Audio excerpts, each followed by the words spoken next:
Papa Pepper, easy tomato propagation. Alright guys, Papa Pepper here today, and today I'm just going to talk to you about simple tomato plant propagation. And as you can see behind me, tomato plants, this is one plant, they can really turn into quite a beast. Depending on how you grow them and how you run them, they can go very far, very quick, and make a lot of suckers, which off the main stem, they'll keep shooting little ones from the bottom. Depending on how you're growing them or what you're doing, a lot of people remove those. There's nothing wrong with that. However, one thing that I would suggest is that it may be worthwhile to begin to propagate those suckers, or any pruning that you do. These are already almost as tall as me. I'm sitting down right now, but there's only so high I'm going to need these to go. So one thing I did a while ago, before I started using the tomato clips, is I was weaving them through these fencing as I got away from tomato cages, and I broke off the top of one of the plants. Now, because I know that simply putting that broken off piece of a tomato plant into some water will make it root, I wanted to do an experiment, but I wanted to make it very simple. I didn't want to give it any special treatment. I didn't want to do anything with it. Pretty much I had a bucket in my garden with a little bit of rainwater and some rocks in it. Here is that bucket now. Okay, water doesn't look very clean, bucket doesn't look very nice, but it was sitting out here in my garden. I haven't put it in the shade or anything like that. It's about 89 degrees now. It's 7 o'clock at night, so it's these 90-degree days.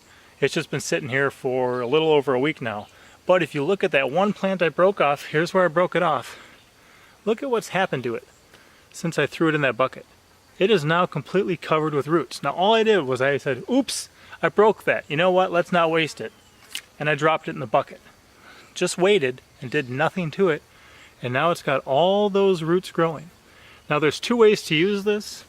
The one would be just to strip off these couple extra leaves here, drop it in the dirt where all those roots are below the surface, and just call it a new plant. The other way would be to slowly introduce soil to my bucket over time, so that it adjusts slowly from the pure water to being in a dirt environment.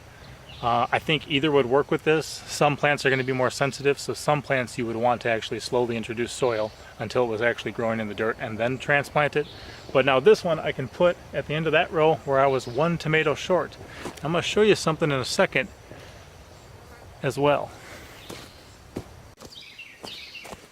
So here you can see the difference between a seedling I was growing and this one that I broke off. If you put them really at the soil level, you'd see how much bigger this one's going to be, how many more roots it's going to have than whatever this one has in the egg.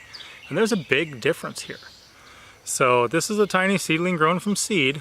This is pretty much a clone or a cutting that has been rooted. You're going to get a lot bigger plant a lot quicker going this route than going this way. So which one would you rather plant in your garden? Personally, I'd rather plant this one than something I started from seed. So one thing that I'm going to do too as an experiment is maybe next spring start off with one pepper plant and see how many more I can make off of that one plant and exactly how many pounds of tomatoes I can get from just one tomato seed. But when you're able to clone them like this, and when they do it so easily, I mean, even the dieback was only to about there. So we lost less than an inch of the original stem, and all that growth happened just by dropping this in a bucket of water. If you guys want to do it nice, you get yourself a good pair of scissors or secateurs or pruning shears, trim off your suckers, trim off what you want, take it home, put it in a nice clean jar of water in the windowsill where you can get the sunlight, and just watch it that way too. Or drop them in a bucket out in your garden. As always, I'm Papa Pepper, and I'd like to remind you, don't post for free. If you'd like to be part of a revolution in social media, an economic power to the people where users can actually blog for cryptocurrency, then I'd recommend that you check out steemit.com and join the revolution. Papa out.